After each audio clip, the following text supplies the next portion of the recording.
اما بعد فاعوذ باللہ من الشیطان الرجیم بسم اللہ الرحمن الرحیم الحمدللہ ثم الحمدللہ۔ اللہ رب العالمین کی توفیق اور اس کے فضل و احسان سے شب گزشتہ ہم نے نماز تراویح میں قرآن حکیم کے 29ویں پارے کی تلاوت اور سماعت کا شرف حاصل کیا۔ التجا ہے کہ اللہ رب العالمین ہمارا پڑھنا سننا اپنی بارگاہ میں قبول و منظور فرمائے، ہماری خطاؤں کوتاہیوں سے صرف نظر فرمائے اور اسے ہمارے لیے، ہمارے والدین اور ساری امت کے لیے مغفرت و بخشش اور ہدایت و نجات کا ذریعہ بنائے۔ اس پارے کا آغاز سورۃ الملک سے ہوتا ہے۔ یہ سورہ مبارکہ مکی ہے، اس میں 30 آیتیں اور 2 رکوع ہیں۔ اللہ کے حبیب علیہ الصلاۃ والسلام نے اس سورہ مبارکہ کے بارے میں ارشاد فرمایا کہ ہی المانعہ ہی المنجیہ، فرمایا یہ وہ صورت ہے کہ جو عذاب قبر کو روکنے والی، جو اپنے پڑھنے والے کو عذاب قبر سے نجات بخشنے والی ہے۔ اور ایک روایت میں فرمایا کہ قرآن حکیم میں 30 آیتیں، یہ 30 آیتوں والی صورت وہ ہے کہ جو اسے محفوظ کر لے، یاد کر لے، اللہ سبحانہ و تعالیٰ اسے عذاب قبر سے محفوظ فرمائے گا۔ اگر ہم تھوڑا سا دھیان کریں، غور کریں، بڑے الحمدللہ مقدس متبرک ایام ہیں، 30 آیتوں میں اگر روزانہ کی ایک آیت بھی ہم یاد کریں تو صرف 30 دن میں سورہ ملک ہمارے سینوں میں محفوظ ہو سکتی ہے۔ اور عذاب قبر سے نجات ملنا، یقین فرمائیے اس سے بڑی کامیابی اور کوئی نہیں۔ قبر آخرت کی منزلوں میں سے سب سے پہلی منزل ہے۔ جسے عذاب قبر سے رستگاری ہو گئی، جس کی قبر امن والی ہو گئی، انشاءاللہ اس کی آخرت بھی امن والی۔ سو کوشش فرمائیں کہ ان متبرک ایام میں اگر ہم سورہ ملک کو، قرآن حکیم کی دیگر عظیم صورتوں کو جتنا زیادہ سے زیادہ دل میں بسا سکیں وہ ہمارے لیے مفید اور بہتر۔ سورہ مبارکہ کے مضمونات اور جو مشمولات ہیں اس میں اگر غور کریں تو یہ ساری صورت اللہ کی قدرتوں کا بیان کرتی ہے کہ رب کائنات جل مجدہ الکریم کی قدرتوں کو اگر جاننا ہو تو سورہ ملک پڑھ لیجیے۔ ساری بادشاہت اسی کے قبضے میں، ہر چیز پر وہ قادر ہے، موت بھی اسی کی مخلوق ہے، زندگی بھی اسی کی پیدا کی ہوئی۔ لیبلوکم ایکم احسن عملا، یہ موت و حیات تخلیق فرمائی کیوں؟ فرمایا تاکہ ظاہر کر دیا جائے کہ اچھے عمل کرنے والا کون ہے۔ وَهُوَ الْعَزِيزُ الْغَفُورُ، فرمایا اعمال کرتے رہا کرو، غلطیاں ہو جائیں توبہ کر لیا کرو، اللہ کی بارگاہ کی طرف پلٹ آیا کرو، وہ عزیز بھی ہے، وہ غفور بھی ہے۔ اپنی قدرت میں غور و فکر کرنے کی دعوت دی جا رہی ہے کہ اللہ وہ ذات ہے جس نے 7 آسمانوں کو ایک دوسرے کے اوپر بنایا، اور تم جتنا بھی غور کرو اللہ کی بنائی ہوئی چیز میں تمہیں کوئی عیب نظر نہیں آئے گا۔ دوبارہ نگاہ ڈال کے دیکھ لو، کوئی عیب تمہیں دکھائی نہیں دے گا۔ پھر نگاہیں دوڑا کے دیکھ لو، تمہاری نگاہ حسرت کے ساتھ ناکام و نامراد پلٹ آئے گی، اللہ کی تخلیق میں تمہیں عیب نظر نہیں آئے گا۔ آسمانوں کی پیدائش کا ذکر ہوا، ستاروں کے ساتھ ان کے سجائے جانے کا ذکر کیا گیا، اہل جہنم کے برے انجام کا تذکرہ ہوا، جہنم میں جا کر جس طرح سے وہ پچھتائیں گے، اللہ کے انبیاء کرام کی دعوت کو رد کرنے پر جس افسوس کا اظہار کریں گے اس کا تذکرہ کیا گیا، اور فرمایا گیا اس روز کامیابی انہی کے حصے میں آئے گی جو بن دیکھے اپنے رب سے ڈرتے رہے ہوں گے۔ دوسرے رکوع کے اندر بھی اللہ پاک کی مختلف نعمتوں کا ذکر ہوا۔ آیا نمبر 19 میں فرمایا کہ جنہیں اللہ کی قدرتوں میں شبہ ہے، کیا ایک بار وہ سر اٹھا کے آسمان پہ دیکھتے نہیں کہ جو پرندوں کے غولوں کے غول ہیں یہ کس طرح سے آسمانوں پہ پرواز کرتے ہیں، صافات و یقبض، وہ اپنے پروں کو پھیلاتے بھی ہیں سمیٹتے بھی ہیں، جب پروں کو سمیٹ لیتے ہیں وہ تب بھی زمین پہ گرتے نہیں بلکہ فضا میں معلق رہتے ہیں۔ ما یمسکہن الا الرحمن، فرمایا جو وہ پرندے ہیں پر سمیٹنے کے باوجود جو طاقت انہیں فضا میں جو ہے وہ ہولڈ کر کے رکھتی ہے، پکڑ کے رکھتی ہے، گرنے سے بچائے رکھتی ہے، وہ رحمان کی طاقت ہے۔ یہ اللہ کی قدرت کا اظہار ہے کہ پرندے پر سمیٹ بھی لیں تب بھی نیچے نہیں گرتے۔ انہ بکل شیء بصیر، وہ پروردگار ہر چیز کو بخوبی جاننے والا ہے۔ دوسری سورہ مبارکہ 29ویں پارے کی سورہ قلم ہے، یہ بھی مکی سورہ مبارکہ ہے، 52 آیات اور 2 رکوعوں پہ مشتمل ہے۔ حرف مقطع نون سے اس کا آغاز ہوتا ہے۔ قلم اور تحریر کی قسم اللہ نے ارشاد فرمائی۔ قرآن پڑھنے والوں کو بتا دیا کہ لکھنا پڑھنا یہ وہ کام ہے اللہ کو اتنا پسند ہے کہ اللہ پاک اس کی قسم ارشاد فرماتا ہے، ما انت بنعمت ربک بمجنون۔ بدبختو جو مشرکین اور کفار تھے وہ اللہ کے حبیب علیہ الصلوۃ والسلام کو کبھی شاعر کہتے، کبھی ساحر کہتے، اور کبھی مجنو جیسا کلمہ آپ کی ذات بابرکات کے لیے استعمال کیا کرتے۔ اللہ پاک نے قسمیں اٹھا کے ارشاد فرمایا کہ حبیب یہ جھوٹ بکتے ہیں، آپ کی شان اس سے بہت برتر بلند و بالا ہے۔ انک لعلی خلق عظیم، آپ تو خلق عظیم کے مالک ہیں۔ ولید بن مغیرہ ان مشرکین میں سے ایک بڑا تند خو اور بڑا اہم سردار تھا جو طرح طرح سے آپ صلی اللہ علیہ وسلم کو اذیتیں دیا کرتا۔ اس کے مختلف احوال اس سورہ مبارکہ میں ذکر کیے گئے اور بتایا گیا کہ جب وقت آئے گا، مہلت ختم ہوگی تو اسے بھی نمونہ عبرت بنا دیا جائے۔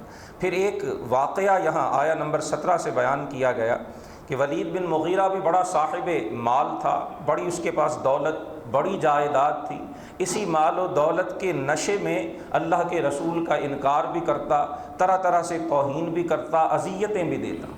اللہ پاک نے فرمایا ہم یہ دولت مختلف اوقات میں مختلف لوگوں کو دیتے رہتے ہیں، یہ ہماری آزمائش ہوتی ہے۔ ہم دیکھتے ہیں کہ دولت لے کے کون غرور و تکبر کی راہ پہ چل کر فرعون و نمرود کا ساتھی بنتا ہے، اور کون دولت کے ڈھیروں کا ڈھیر مالک ہونے کے باوجود عاجزی اور تواضع کی راہ اختیار کرتا ہے، اور ہمارے بندے سلیمان علیہ السلام کے نقش قدم پر چلتے ہوئے اللہ کی رضا کا حقدار ٹھہرتا ہے۔ فرمایا ہم نے باغ والوں کو بھی آزمایا تھا۔ مفسرین لکھتے ہیں کہ ایک شخص تھا قدیم زمانے میں اسلام سے قبل، جسے اللہ نے ایک بڑا خوبصورت اور بڑا پھلدار باغ دیا ہوا تھا۔ وہ بڑے کھلے دل اور فراخ دلی سے اس باغ کے پھل کو غرباء، فقراء اور مساکین پہ خرچ کیا کرتا تھا۔ اس نے اعلان کر دیا تھا کہ جو پھل نیچے گر جائے، جو چاہے اٹھا کے لے جائے، اس کی طرف سے کوئی پابندی نہیں۔ جب اسے پھلوں کی فصل برداشت ہوتی، وہ پھل سال میں اپنے موقع پر اترا کرتے تو اس میں سے بھی بڑی فراخ دلی سے فقراء اور مساکین پہ خرچ کیا کرتا۔ اس کے 3 بیٹے تھے۔ بیٹوں کو باپ کا یہ خرچ کرنا اچھا نہیں لگتا تھا۔ اللہ کی قدرت، جب باپ مر گیا، دنیا سے چلا گیا، بیٹے باپ کے مالک بنے۔ انہوں نے کہا کہ ہمارا باپ تو بڑا بے وقوف آدمی تھا، اپنی محنت کی کمائی ان جو ہے وہ ہتھ کنڈوں اور ان طرح طرح کے ڈرامے بازوں پہ ضائع کیا کرتا تھا۔ ہم اپنے باغ کا ایک پھل بھی کسی مسکین کو نہیں دیں گے۔ اب جب دن چڑھے ہم فصل اتارنے کے لیے، پھل اتارنے کے لیے جاتے ہیں تو یہ آ کے رش کر دیتے ہیں، ہمیں تنگ کرتے ہیں۔ لہذا تینوں بھائیوں نے طے کیا کہ ہم صبح صبح منہ اندھیرے، ابھی روشنی بھی نہیں ہوگی، اس وقت جا کے باغ کا سارا پھل اتار کے محفوظ کر کے بیچیں گے، رقم کمائیں گے، دولت اکٹھی کریں گے، اور کسی مسکین کو اس میں سے ایک پائی بھی نہیں دیں گے۔ اللہ یدخلنہ الیوم علیکم مسکین، کسی مسکین کو ہم باغ میں آنے بھی نہیں دیں گے۔ اپنے اس منصوبے کے مطابق جب وہ صبح صبح منہ اندھیرے چلے، اللہ پاک نے ارشاد فرمایا فطاف علیہا طائف من ربک وہم نائمون، وہ ابھی گھروں میں سوئے ہوئے تھے کہ ایک پھیری والا ان کے باغ میں پھیری ڈال گیا، اور جب وہ صبح باغ پہ پہنچے تو آنکھیں مل مل کے دیکھنے لگے کہ کل شام ہم گئے تھے تو باغ کے سارے درخت یہ تو پھلوں سے بھرے ہوئے تھے، آج کسی درخت کی شاخ پہ ایک پھل نظر نہیں آ رہا۔ کہیں ہم رستہ تو نہیں بدل گئے، کہیں ہم رستہ بھول کر کسی اور جگہ پر تو نہیں آ گئے؟ یہ ہمارا ہی باغ ہے، یہ تو لہلہا رہا تھا، یہ تو پھلا پھولا ہوا تھا، اس کی تو شاخیں جھکی ہوئی تھی پھلوں کے بوجھ سے، اور آج کسی پہ ڈھونڈنے پہ بھی ایک پھل دکھائی نہیں دیتا۔ آنکھیں مل مل کے جب دیکھا تو باغ وہی ہے لیکن پھل ان کے ہاتھوں سے نکل چکا تھا۔ اللہ سبحانہ و تعالی نے فرمایا کذالک العذاب، اللہ کی مار یوں ہی پڑا کرتی ہے، رب کا عذاب اسی طرح سے آیا کرتا ہے۔ اے دولت کے نشے میں ڈوب کر اللہ کے احکام کی خلاف ورزی کرنے والوں، اس انجام سے ڈرو جب اللہ کا عذاب تمہیں اپنی گرفت میں لے۔ یہ تو دنیا کا عذاب ہے، وَلَعَذَابُ الْآخِرَةِ اکبر، آخرت کا عذاب تو اس سے بھی بہت بڑا ہے۔ لَوْ كَانُوا يَعْلَمُونَ، کاش وہ اس حقیقت کو جان جاتے۔ بعد میں کف افسوس ملا، دکھ کا حسرت کا اظہار کیا، لیکن تب تک موقع گنوا بیٹھے تھے۔ دوسرے رکوع میں بتایا گیا کہ اللہ کے عدل و انصاف سے بعید ہے کہ اللہ سبحانہ و تعالی مسلمانوں کے ساتھ بھی، مومنوں کے ساتھ بھی، فرما برداروں کے ساتھ بھی وہی انجام اور رویہ رکھے جو مجرموں کے ساتھ رکھا جائے۔ یہ اللہ کے عدل و انصاف سے بعید ہے۔ جو دنیا کی زندگی اس رب کے احکام کے مطابق بسر کرتا ہے، اللہ پاک نے اس کے لیے شاندار انعامات تیار کیے ہوئے۔ ما لکم کیف تحکمون، جو یہ کہتا ہے کہ کافر اور مومن دونوں کا انجام یکساں ہوگا، وہ بڑا برا فیصلہ کرنے والا ہے، ایسا ہرگز نہیں ہوگا۔ اس سورہ مبارکہ کے اختتام پر آیا نمبر 51 اور 52، ان کے بارے میں مفسرین نے لکھا ہے کہ عربوں میں کچھ لوگ ایسے تھے جن کی نگاہ بڑی تیزی سے اثر کرتی تھی۔ وہ اگر کسی جاتے ہوئے چلتے ہوئے جانور کو آنکھ بھر کے دیکھ لیتے، جانور سب کے سامنے کھڑا کھڑا نیچے گر کے پھڑک پھڑک کے جان دے دیا کرتا تھا۔ اور وہ گھر سے نکلتے ہوئے، اتنا ان کا تجربہ تھا، اتنی بار انہوں نے آزمایا تھا کہ وہ گھر سے نکلتے ہوئے اپنے خادموں نوکرانیوں سے کہہ کے جاتے تھے، برتن تیار کرو، ہم گوشت کا انتظام کر کے آ رہے ہیں۔ کسی اچھے جانور کو نظر بھر کے دیکھتے، وہ نیچے گر کے تڑپنے لگتا اور مالک کو مجبوراً اسے ذبح کر کے بانٹنا پڑ جاتا۔ مشرکین نے جب آپ صلی اللہ علیہ وسلم کے دلائل، حضور کے معجزات کا وہ کوئی مقابلہ نہ کر سکے، جواب نہ دے سکے، تو پھر وہ اوچھے ہتھ کنڈوں پہ اتر آئے۔ اس طرح کے وہ لوگ جن کی نظر بڑی تیزی سے لگتی تھی، انہیں مکہ بلایا، انہیں رقم دی، پیسے دیے اور کہا محمد صلی اللہ علیہ وسلم کو نگاہ بھر کے دیکھ لو، تاکہ نعوذ باللہ آپ کو نظر لگے اور آپ بھی دنیا سے چلے جائیں اور ہمارے بتوں کو برا بھلا کہنے والا کوئی نہ ہو۔ اللہ پاک نے اس سورہ مبارکہ کی آیا نمبر 51 میں فرمایا، وَإِن يَكَادُ الَّذِينَ كَفَرُوا لَيُزْلِقُونَكَ بِأَبْصَارِهِمْ، کافر تو چاہتے ہیں کہ اپنی تیز نگاہوں سے آپ کو نقصان پہنچائیں جب وہ قرآن کا ذکر سنتے ہیں، وَيَقُولُونَ إِنَّهُ لَمَجْنُونَ، اور آپ کے بارے میں یہ نازیبہ کلمات کہتے ہیں، وَمَا هُوَ إِلَّا ذِكْرٌ لِّلْعَالَمِينَ، یہ قرآن تو سارے جہانوں کے لیے نصیحت ہے۔ وہ نگاہیں بھر بھر کے دیکھتے رہے، اللہ کے حبیب علیہ الصلوۃ والسلام پر ان کی ان بد نگاہوں کا کوئی اثر نہیں ہوا۔ اللہ نے آپ کی حفاظت فرمائی اور آپ کو ان کی بری نگاہوں سے محفوظ رکھا۔ مفسرین فرماتے ہیں کہ جسے نگاہ بد یا نظر بد لگی ہو، سورہ قلم کی یہ آخری 2 آیات یہ پڑھ کر دم کیا جائے، ان کلمات کی برکت سے اللہ پاک بد نگاہی کے اثرات کو زائل فرما دے۔ سورہ حاقہ اگلی سورہ مبارکہ ہے، اس میں بھی 52 آیات اور 2 رکوع ہیں۔ قیامت کے ناموں میں سے ایک نام الحاقہ بھی ہے، حق ہونے والی، اور پھر فرمایا گیا کہ تمہیں کیا خبر کہ وہ حق ہونے والی کیا ہے؟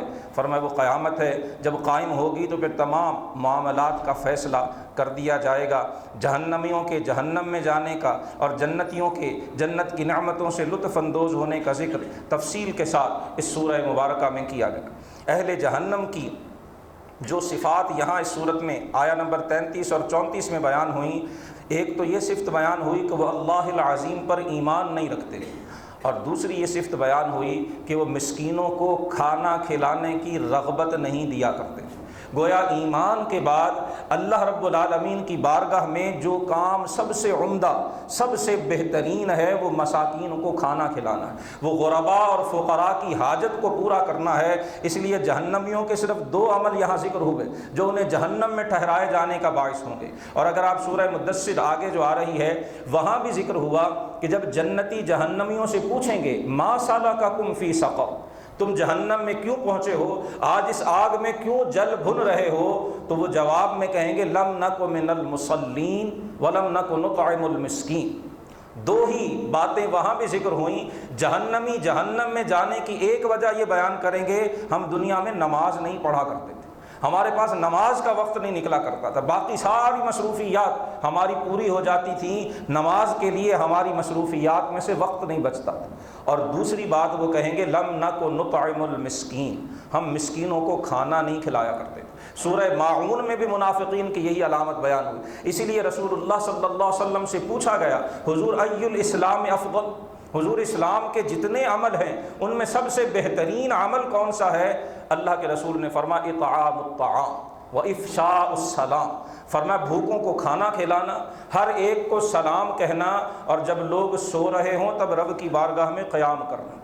فرمایا اسلام کی سب سے بہترین عادتیں۔ قرآن بار بار بتا رہا ہے کہ مساکین کے دکھ سے، درد سے، بھوک سے، پیاس سے بے حس ہو جانا یہ اہل ایمان کا شیوا نہیں ہے۔ انہیں بھوکوں کی بھوک محسوس ہوتی ہے، وہ اپنی استطاعت کے مطابق بھوکوں کی بھوک کا چارہ کرتے ہیں، اس کا علاج کرتے ہیں۔ بھوکا بھلے مسلمان ہو یا کافر ہو، وہ کوئی بھی ہو، انسان درکنار وہ جانور بھی ہو، قرآن پڑھنے والے صاحب ایمان ان کی بھوک مٹانے کا انتظام ضرور کرتے ہیں۔ رمضان کے مہینے کو زبان نبوت نے شہر المواسات، بھائی چارے کا، غم خاری کا مہینہ ارشاد فرمایا۔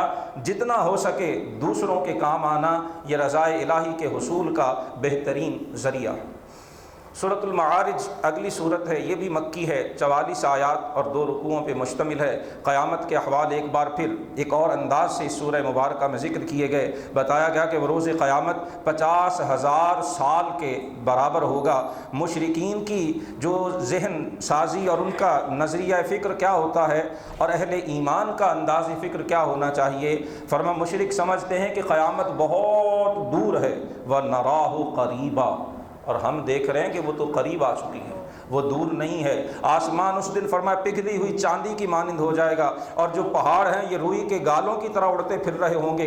گہرے سے گہرے دوست بھی ایک دوسرے کے دشمن بن جائیں گے۔ اس دن جو مجرم اور کافر ہوں گے وہ چاہیں گے کہ آج اپنے بیٹوں کو فدیے میں دے کے جہنم سے بچ جائیں۔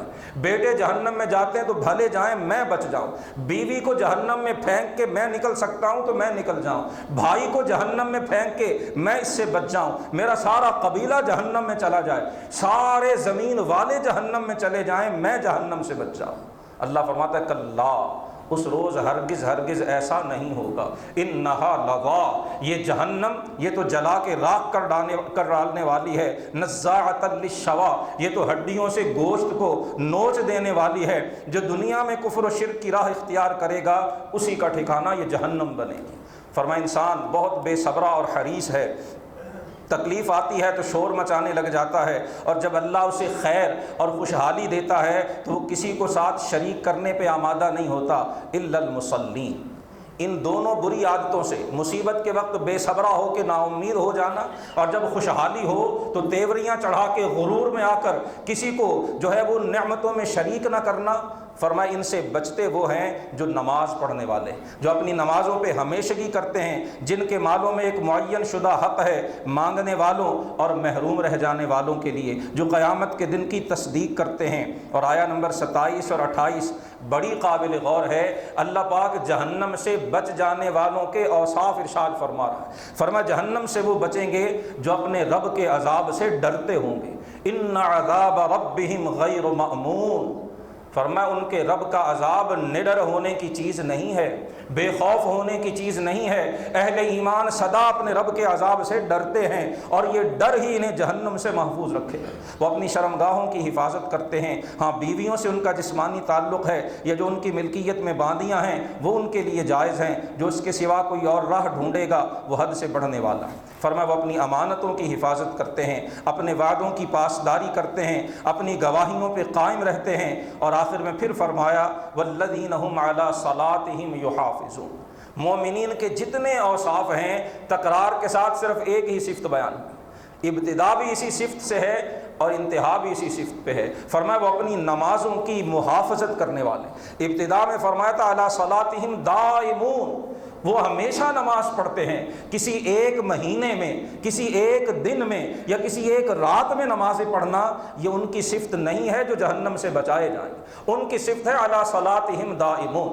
وہ 27 رمضان ہو یا یکم شوال کی عید کا دن، وہ اللہ کی نماز سے منہ موڑتے نہیں ہیں، وہ رب کی بارگاہ سے وہ حی علی علی الفلاح کی اذان اور اعلان کو پیٹھ نہیں دکھاتے ہیں۔ آخر میں پھر فرمایا وہ اپنی نمازوں کی محافظت کرنے والے ہیں، اولئک فی جنات مکرمون، یہ وہ خوش نصیب ہیں جن کے دلوں میں نماز کی حفاظت کا اہتمام ہوگا۔ فرمایا وہ اللہ کے عزت والے باغات میں ہوں گے۔ سورہ نوح اگلی سورہ مبارکہ ہے، یہ بھی مکی اور 28 آیتوں اور 2 رکوعوں پہ مشتمل سورہ مبارکہ ہے۔ جناب نوح علیہ السلام کی تبلیغ، قوم سے آپ کا جو خطاب اور جو گفتگو ہوئی، اس سورہ مبارکہ میں سے ایک اور انداز میں ذکر کیا جا رہا ہے۔ جناب نوح اللہ کی بارگاہ میں عرض کریں گے کہ مولا، میں جب انہیں تیری دین کی دعوت دیتا تھا، میں انہیں کہتا تھا کہ اللہ کے دین کی طرف آؤ، اللہ تمہیں بخش دے گا، جعلوا اصابعہم فی آذانہم، مولا یہ اتنے سرکش تھے، یہ اپنے کانوں میں انگلیاں ٹھونس لیتے تھے، یہ میری بات، میری آواز کو سننا بھی نہیں چاہتے تھے۔ واستغشوا ثیابہم، اپنے چہروں پہ کپڑے ڈال کر میری باتوں اور میرے خطبوں سے مولا یہ بھاگا کرتے تھے۔ واصروا واستکبروا استکبارا، مولا یہ اپنے شرک پہ بڑے اصرار کرنے والے تھے اور ان کا تکبر ہر حد سے آگے نکل چکا تھا۔ الہی میں نے انہیں کھلم کھلا بھی تیری دین کی دعوت دی، تیرے عذاب سے ڈرایا، میں نے انہیں علیحدہ علیحدہ تنہائی میں بھی ڈرایا۔ الہی میں نے انہیں کہا استغفروا ربکم، اپنے رب سے مغفرت مانگ لو، انہ کان غفارا، وہ تو بہت بخشنے والا ہے۔ تم استغفار کرو، وہ آسمان سے تم پر موسلا دھار بارش برسائے گا، وہ مالوں کے ساتھ تمہاری امداد کرے گا، وہ تمہیں بیٹے بھی عطا کرے گا، وہ تمہیں باغ بھی دے گا، وہ تمہاری نہریں اور دریا بھی بہائے گا۔ تم اس کی بارگاہ میں استغفار کر کے تو دیکھو۔ مفسرین فرماتے ہیں استغفار کی برکات جس طرح سورہ نوح میں بیان ہوئی ہیں، انسانی زندگی کا کوئی مسئلہ ایسا نہیں ہے جس کی کنجی اللہ نے استغفار میں نہ رکھی۔ حضرت حسن رضی اللہ تعالیٰ عنہ کے حوالے سے لکھا گیا کہ آپ کی خدمت میں ایک شخص آیا اور اس نے آ کر مالی کمزوری، معاشی پریشانیوں کی شکایت کی۔ آپ نے فرمایا استغفار کیا کرو۔ دوسرا آیا، اس نے قحط سالی کی شکایت کی، حضور بارش نہیں ہوئی، عرصہ ہو گیا ہے، دعا فرمائیے، کوئی حل، کوئی وظیفہ بتائیے، فرمایا استغفار کیا کرو۔ تیسرا آیا، اس نے اولاد کے نہ ہونے کا رونا رویا، فرمایا استغفار کیا کرو۔ ایک اور شخص آیا، اس نے باغات میں پھلوں کی کمی کا ذکر کیا، فرمایا استغفار کیا کرو۔ کوئی ساتھی بیٹھے تھے، عرض کی حضور بات سمجھ نہیں آئی، 4 مختلف لوگ آئے ہیں، 4 مختلف مسائل بتائے ہیں، جواب آپ نے سب کو ایک ہی دیا ہے۔ جب آپ کے ساتھی نے یہ سوال کیا، انہوں نے سورہ نوح کی یہ آیات پڑھ کر سنائی کہ یہ تو اللہ کے قرآن کا اعلان ہے کہ تم استغفار کرو، میں تمہیں یہ ساری نعمتیں عطا فرماؤں۔ یہ آیات پڑھ کر بھی کوئی زبان ہے جو استغفار سے محفوظ رہے؟ استغفار بندہ مومن کا وظیفہ ہونا چاہیے، اٹھتے بیٹھتے سوتے جاگتے، باوضو بے وضو، ہر حال اور ہر آن میں استغفار کرتے رہنا یہ بندہ مومن کی شان ہونی چاہیے، اور خاص طور پر عبادات کے ساتھ ساتھ استغفار۔ رسول اللہ صلی اللہ علیہ وسلم نماز ادا فرماتے، سلام پھیرتے، صحابہ فرماتے حضور 3 بار اونچی آواز سے استغفر اللہ استغفر اللہ استغفر اللہ، الہی میں تیری بارگاہ میں مغفرت کا طلبگار ہوں، الہی میں تیری بارگاہ سے بخشش کا سوالی ہوں، الہی میں تیری بارگاہ میں استغفار کرتا ہوں۔ سیدنا شیخ عبد القادر جیلانی رضی اللہ تعالی عنہ آپ فرماتے ہیں روحانیت کی اور اللہ کے قرب کی سب سے پہلی منزل استغفار ہے۔ استغفار سے بندے اور رب کے تعلق کا آغاز ہوتا ہے۔ سو استغفار ہر آن ہر لمحہ بندہ مومن کے لبوں پہ جاری رہنا چاہیے۔ جناب نوح علیہ السلام نے بڑے پرتاثیر انداز میں تبلیغ فرمائی، یہاں تک کہ قرآن نے خود ان کا عرصہ بھی بتا دیا کہ 950 سال جناب نوح علیہ السلام نے تبلیغ فرمائی۔ جب وہ ماننے پہ نہیں آئے، پھر آیا نمبر 26 میں بتایا کہ جناب نوح نے عرض کی رب لا تذر علی الارض من الکافرین دیارا، الہی اب یہ کسی طور سمجھنے پہ نہیں آتے، کوئی دلیل چھوڑی نہیں گئی، کوئی کسر نہیں چھوڑی گئی، مولا یہ پھر بھی نہیں مانتے ہیں، الہی زمین پہ کافروں کا ایک گھر بھی آباد مت چھوڑنا، الہی اگر تو نے انہیں آج چھوڑ دیا یہ تیرے بندوں کو گمراہ کریں گے، ان کی اگلی نسلیں بھی فاجر اور کافر ہوں گی، مولا انہیں تباہ و برباد اور نیست و نابود کر دے، الہی مجھے بخش دے، میرے والدین کو بخش دے، جو مومن مرد و عورت میرے گھر میں داخل ہو مولا اسے بھی بخش دے، اور ظالموں کی تباہی اور بربادی میں اور اضافہ فرما دے۔ طوفان نوح جناب نوح علیہ السلام کی اسی دعا کے بعد اللہ سبحانہ و تعالیٰ نے بھیجا، اور یہاں اختصار کے ساتھ اس کا ذکر کیا گیا۔ سورۃ الجن اگلی صورت ہے، یہ بھی مکی ہے، 28 آیات اور 2 رکوعوں پہ مشتمل ہے۔ اس صورت میں بار دیگر جنات کے رسول اللہ کی بارگاہ میں حاضر ہونے، قرآن سننے اور قرآن سن کر جو جنات نے تبصرہ کیا، قرآن نے اسے ذکر کیا، وہ کہنے لگے انا سمعنا قرآنا عجبا، ہم نے تو ایک عجیب قرآن سنا ہے، اس میں بڑی حلاوت ہے، بڑی لذت ہے، بڑی کشش ہے، بڑی تاثیر ہے، یہ تو دلوں کو اپنی طرف کھینچتا ہے۔ یہدی الی الرشد، یہ تو ہدایت کی راہ کو ہمارے لیے کھلم کھلا واضح اور دو ٹوک انداز میں سامنے لے کے آتا ہے۔ فآمنا بہ، قرآن سن کر ہم ایمان لے آئے۔ سورہ احقاف میں بھی عرض کی تھی، مفسرین فرماتے ہیں یا تو یہ ایک ہی واقعہ ہے اور یہ بھی ممکن ہے کہ 2 الگ الگ واقعات ہوں۔ وہاں بھی جنات حضور کی بارگاہ میں حاضر ہوئے، کلمہ پڑھ کر مسلمان ہوئے، رتبہ صحابیت سے مشرف ہوئے، اور یہاں بھی ان کا ذکر کیا گیا کہ انہوں نے اللہ کے حبیب کی قرات سنی، ایمان لائے اور شرک سے براءت کا اظہار کیا۔ ان کے دیگر جو باتیں اللہ کے حبیب کی بارگاہ میں عرض کی تفصیل کے ساتھ اس سورہ مبارکہ کے اندر بیان کر دی گئیں، اور سورہ مبارکہ کے اختتام میں پھر بتا دیا کہ اللہ کی شان ہی یہ ہے کہ وہ غیب اور ظاہر سب چیزوں کو جاننے والا ہے، اور وہ اپنے غیب پر کسی کو مطلع نہیں فرماتا الا من ارتضی من رسول، ہاں اپنے رسولوں میں سے جسے چاہتا ہے اللہ اسے چھپی ہوئی باتیں بھی بیان فرما دیا کرتا ہے۔ اور پھر اللہ سبحانہ و تعالیٰ اپنے رسولوں کی حفاظت بھی فرماتا ہے، اس نے ہر چیز کو گن گن کے رکھا ہوا ہے، کوئی چیز بھی اس کے علم سے باہر نہیں۔ سورہ مزمل مکی ہے، 20 آیتوں اور 2 رکوعوں پہ مشتمل ہے۔ اللہ کے حبیب علیہ الصلوۃ والسلام کو رب کی بارگاہ میں قیام فرمانے سے کتنی محبت تھی، حضور کتنے ذوق و شوق سے قیام فرمایا کرتے تھے۔ حضور نماز پڑھتے تھے، لیکن نماز میں بھی جس صفت کو اللہ پاک نے خصوصاً یہاں بیان کیا وہ صفت قیام ہے، وہ کھڑے ہو کر اللہ کی بارگاہ میں زیادہ سے زیادہ قرآن پڑھنا ہے۔ جو خوش نصیب، جو سعادت مند اللہ کی بارگاہ میں قیام کرتے ہیں، تراویح ادا کرتے ہیں، جب تھکاوٹ محسوس ہونے لگے سورہ مزمل کی آیات کو ایک بار ذہن میں یاد کر لیجئے۔ اللہ پاک نے اپنے حبیب سے فرمایا اے بالا پوش اوڑھنے والے قم اللیل الا قلیلا، اے حبیب رات کو تھوڑا قیام فرمایا کیجیے۔ حضور اتنا قیام فرماتے کہ کھڑے ہو کر آپ کی پائے مبارک سوج جایا کرتے۔ ام المومنین حضرت عائشہ رضی اللہ تعالی عنہ جب اپنے حبیب کے، اپنے سرتاج کے سوجے ہوئے پاؤں دیکھتی، پیار سے، محبت سے، شفقت سے عرض کرتی یا رسول اللہ آپ اتنا قیام کیوں فرماتے ہیں؟ حضور اتنی دیر کھڑے رہتے ہیں، پائے اقدس پہ سوجن آ جاتی ہے، حضور کچھ آرام بھی فرمایا کیجیے۔ جانتے اللہ کے رسول کیا جواب دیتے ہیں؟ اللہ کے رسول اس حجرے میں جس کی دیواریں کچی تھی، جس کی چھت کھجور کی شاخوں کی تھی اور صرف اتنی سی اونچی تھی کہ ہاتھ اونچا کرے تو چھت کو جا لگتا تھا، اور گھر میں 2 ماہ تک کوئی ایسی چیز نہیں ہوتی تھی جسے پکانے کے لیے آگ جلانے کی نوبت آیا کرتی، پانی پر اور کھجوروں پہ گزارا ہوتا، اتنا طویل قیام فرماتے۔ حضرت عائشہ جب کچھ کمی کی درخواست کرتی، حضور فرماتے عائشہ افلا اکون عبدا شکورا، عائشہ میرے رب کے مجھ پہ اتنے کرم ہیں، کیا میں ان کرموں کا شکریہ ادا نہ کروں؟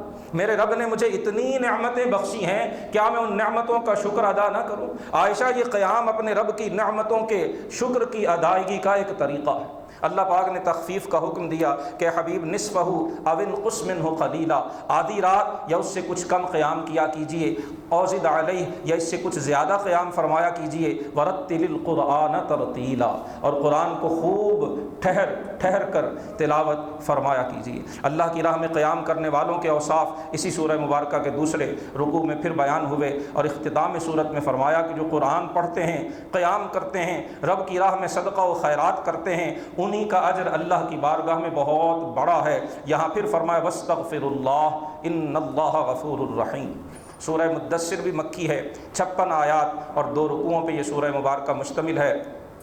آغاز وحی میں ابتدائے اعلان نبوت کے بعد اس سورہ مبارکہ کا نزول ہوا۔ اللہ نے اپنے حبیب علیہ الصلوۃ والسلام کو اپنی بارگاہ کی طرف اپنے دین کی دعوت دینے کا حکم ارشاد فرمایا، اپنے لباس کو پاکیزہ رکھنے کا اور اپنے رب کی کبریائی بولنے کا حکم اللہ پاک نے ارشاد فرمایا۔ ولید بن مغیرہ کا ذکر اس سورہ مبارکہ میں پھر کیا گیا، اس کے جو اوصاف تھے، جو تکبر، جو سرکشی، جو غرور، جو اللہ کی دی ہوئی نعمتوں پر حد سے بڑا ہوا اعتماد تھا، ان سب کا ذکر کیا گیا۔ اور بتایا کہ پھر اس کا انجام جہنم ہوگا۔ جہنمی اور جنتیوں کے سوال و جواب کا ذکر یہاں ایک بار پھر کیا گیا، آخر میں پھر فرما دیا کلا انہ تذکرہ، یہ قرآن تو نصیحت ہے، فمن شاء ذکرہ، جس کا جی چاہے وہ نصیحت حاصل کر لے، اور نصیحت وہی حاصل کرے گا جسے اللہ چاہے گا۔ هو اہل التقوی، اللہ ہی اس لائق ہے کہ اس سے ڈرا جائے، واہل المغفرہ، اور وہی اپنے بندوں کو معاف فرمانے والا۔ سورہ قیامہ بھی مکی ہے،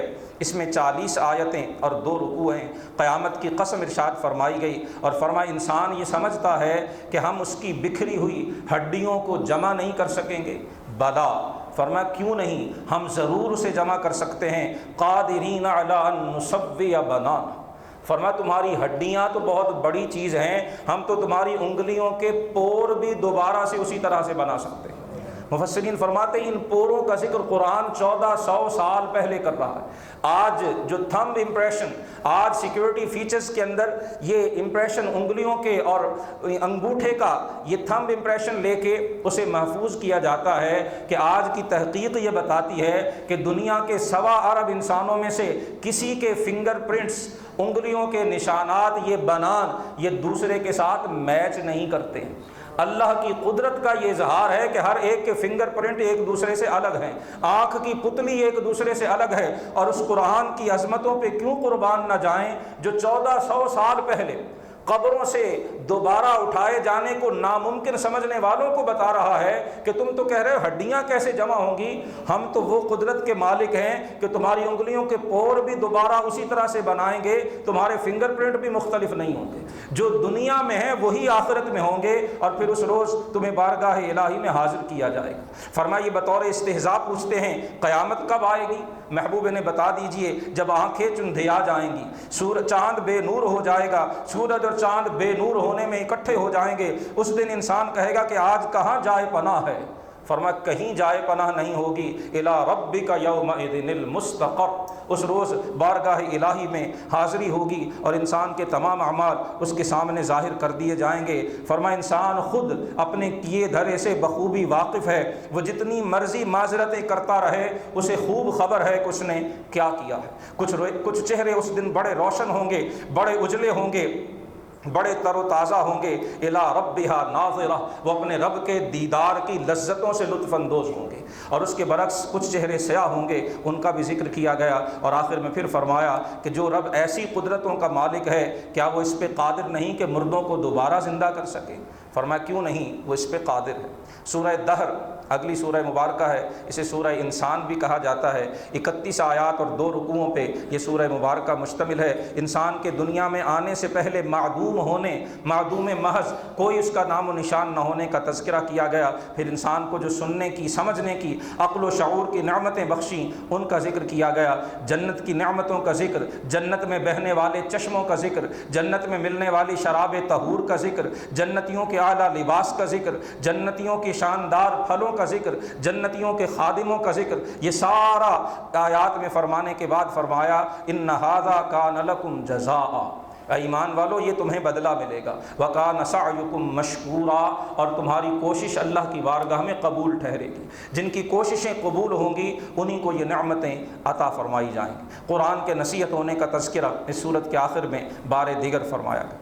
سورۃ المرسلات 29ویں پارے کی آخری صورت ہے، یہ بھی مکی ہے، 50 آیتوں اور 2 رکوعوں پہ مشتمل ہے۔ اللہ کے حبیب علیہ الصلوۃ والسلام کا فرمان ہے کہ جو قیامت کے دن کو اپنے سر کی آنکھ سے دیکھنا چاہتا ہے، جو چاہتا ہے کہ قیامت کے مناظر بالکل اس کے سامنے عیاں ہو جائیں، فرمایا وہ سورہ مرسلات، سورہ انشقاق، سورہ تکویر اور سورہ انفطار، ان صورتوں کا مطالعہ کرے۔ اللہ پاک نے ان صورتوں میں روز قیامت کے احوال کو بڑی وضاحت سے بیان کر دیا گیا۔ ویل یومئذ للمکذبین، آج کے روز جھٹلانے والوں کے لیے بربادی ہے۔ اس آیت کو بار بار دہرایا گیا۔ انسان کی تخلیق اول کا ذکر ہوا، پہلی قوموں کے تباہ و برباد کیے جانے کا ذکر ہوا، جہنم کے عذابوں کا ذکر ہوا، جہنمیوں کے جو احوال ہوں گے ان کا ذکر ہوا۔ فرمایا ھذا یوم الفصل، یہ سارے احوال جس دن کے ہیں وہی تو فیصلے کا دن ہے۔ ہم تمہیں بھی اور پہلے سارے انسانوں کو اکٹھا کریں گے۔ آج ہمارے خلاف جو داؤ تم چل سکتے ہو وہ داؤ چل کے دیکھ دیکھ لو، جو طاقت، جو ٹیکنالوجی، جو کچھ ہمارے خلاف استعمال کرنا چاہتے ہو کر کے دیکھ لو۔ ویل یومئذ للمکذبین، آج جھٹلانے والوں کے لیے ہلاکت، تباہی اور بربادی ہے۔ اور اختتام صورت پہ فرمایا فبأی حدیث بعدہ یؤمنون، اب اس کے بعد باقی کون سی بات بچتی ہے جس پہ وہ ایمان لائیں گے؟ اگر وہ قرآن پہ ایمان نہیں لاتے، اگر ابھی بھی اسے حق نہیں مانتے، تو پھر اور کون سی بات ہوگی جسے وہ مانیں گے؟ دعا ہے کہ اللہ سبحانہ و تعالی ہمیں اپنی پاک مقدس و لا ریب کلام کی آیات بینات کا درست فہم اور اس کے مطابق عقیدہ و عمل کی توفیق عطا فرمائے۔